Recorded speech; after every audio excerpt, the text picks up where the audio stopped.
Zenbat metro luze da gela hau? Egun batean, eskola batean, maistra batek paper horri bana eman zien ikaslei, eta galdera bati erantzuteko eskatu. Hauxe zen galdera, zehatz-mehatz, zenbat metro luze da gela hau?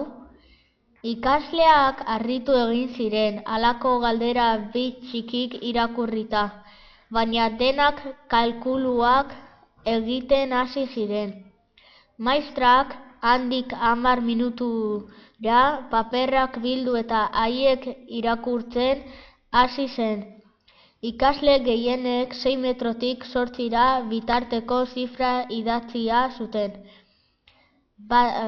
Baten batek zenbakiaren ondoren gutxi gorabehera ere jarraia zuten.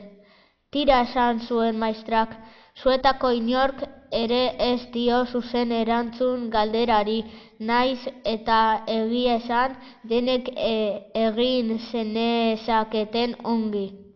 Kasu honetan oso erraza zen, hau zen erantzuna zuzena, ez dakit.